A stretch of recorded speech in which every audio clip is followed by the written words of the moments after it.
Every Spanish textbook teaches you that red is rojo, blue is azul, yellow is amarillo. Memorize the list, move on. But here's what they're hiding from you. Spanish colors aren't static words you can just plug into sentences. They're shapeshifters. And once you understand why, you'll unlock not just colors, but every single adjective in the Spanish language. Let's start with something simple. In English, you say the red car and the red house. The word red never changes. It's always red, whether you're talking about one thing or five things, whether it's a car or a house or a banana. English adjectives are frozen solid. Spanish doesn't work that way. Spanish colors are adjectives, and Spanish adjectives have to match the nouns they describe. They have to agree in two ways, gender and number. That means colors change their endings depending on whether the noun is masculine or feminine, singular or plural. This sounds complicated, but it's actually a pattern, and this pattern is everywhere. Here's the conspiracy. Textbooks teach you colors as vocabulary words, like they're items on a shopping list. They don't tell you up front that colors follow the exact same rules as every other adjective you'll ever learn. They save that for later, buried in some grammar chapter. But if you understand this now, colors become your training ground for the entire Spanish adjective system. Let's break it down. Take the word rojo. That means red. But rojo is specifically the masculine singular form. If you're describing a masculine noun, like coche, which means car, and is pronounced coche, you say el coche rojo, the red car. Rojo doesn't change because coche is masculine singular. But what if you're talking about a house? House in Spanish is casa, pronounced casa, and it's feminine. Now, you can't say la casa rojo. That sounds immediately wrong to a native speaker. They'll understand you, but you've just announced that you're a beginner. Instead, you change the ending. Rojo becomes roja, pronounced roja, la casa roja, the red house. Here's the pattern. Most Spanish adjectives that end in the letter O in their masculine form change to the letter A for feminine. Rojo becomes roja. This is your first unlock. Now let's add the second layer, number. If you have multiple cars, you need the plural. Cars in Spanish is coches, pronounced coches. The color has to match. Rojo becomes rojos, pronounced rojos. Notice that S at the end. Los coches rojos, the red cars. And if you have multiple houses, los becomes las because casa is feminine, and roja becomes rojas, las casas rojas, the red houses. So from one word, rojo, you get four forms. Rojo, roja, rojos, rojas. Masculine singular, feminine singular, masculine plural, feminine plural. Every color that ends in O follows this exact pattern. Let's test this with another color. Black is negro, pronounced negro. A black cat. Cat is gato, pronounced gato, masculine. El gato negro. But a black pen is pluma, pronounced pluma, feminine. La pluma negra. Black pens are las plumas negras. You're already seeing the pattern repeat. White works the same way. Blanco, pronounced blanco. El libro blanco, the white book. Libro is masculine. La mesa blanca, the white table. Mesa is feminine.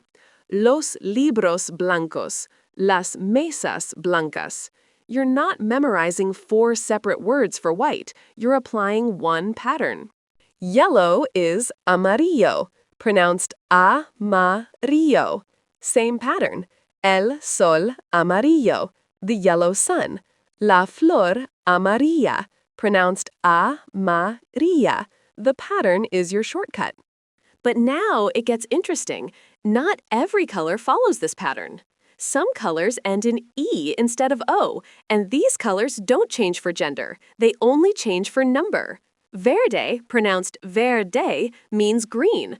It stays verde for both masculine and feminine. El coche verde, la casa verde. The green car, the green house. Same word. But if you go plural, you add an S. Los coches verdes, las casas verdes. Orange works the same way. Naranja, pronounced naranja. It actually comes from the word for the fruit, the orange, and it doesn't change for gender. El gato naranja, la pluma naranja. Plural, add an S. Los gatos naranjas, las plumas naranjas. Then there are the rebels. Some colors never change at all. Rosa, pronounced rosa, means pink. It looks like it should change because it ends in A, but it's frozen. El coche rosa, la casa rosa, los coches rosa, las casas rosa. No change. This happens because rosa originally comes from the flower, the rose, and borrowed words sometimes don't follow the standard rules. Same with azul, pronounced azul, blue. It ends in a consonant, so it doesn't have a masculine or feminine form. El coche azul, la casa azul. But plural, add es to consonants. Los coches azules, pronounced azules. Las casas azules. Now here's why this matters beyond colors. Every adjective in Spanish works on these same principles. Big is grande, pronounced grande. Small is pequeño, pronounced pequeño. Fast is rápido, pronounced rápido. They all follow these gender and number agreement rules. When you master colors, you've mastered the foundation. Let's build a few full sentences so you can hear how this flows. Imagine you're describing things around you. I have a red pen. Tengo una pluma roja. Pronounced tengo una pluma roja. Tengo means I have. Una is the feminine version of a. Pluma is pen, feminine. Roja matches it. I have 2 blue cars. Tengo 2 coches azules. Dos means 2. Coches is cars, masculine plural. Azules matches. Notice that in Spanish, the adjective usually comes after the noun. La casa roja, not la roja casa. The order matters. The white houses are big. Las casas blancas son grandes. Pronounced, las casas blancas son grandes. Las casas blancas. White matches houses in feminine plural. Son means are. Grandes means big, and it doesn't change for gender because it ends in E, but it's plural.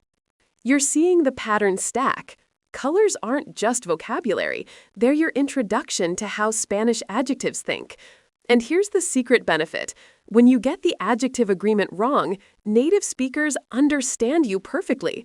A Spanish speaker knows what you mean if you say la casa rojo. It's just that you've told them you're still learning. It marks you as a non-native speaker. But the more you practice matching adjectives to nouns, the more natural it becomes, and the more fluent you sound. So let's recap the 3 categories. Colors that end in O change for gender and number. Rojo, negro, blanco, amarillo. They give you 4 forms each. Colors that end in E or other letters only change for number. Verde, naranja. They give you 2 forms. And colors that are borrowed or frozen don't change at all. Rosa, 1 form forever. The genius of learning this now is that you're not just learning 10 color words. You're learning the operating system for hundreds of adjectives. Every time you use a color correctly, you're training your brain to make adjectives agree with nouns automatically. This becomes muscle memory. Here's your homework, but not in the way you think. Don't drill color flashcards. Instead, look around your room right now and describe 3 things you see using colors in Spanish. Say them out loud. A blue pen, una pluma azul. The red books, Los libros rojos. My white table. Mi mesa blanca. Force yourself to match the adjective to the noun. Get it wrong, correct yourself, say it again.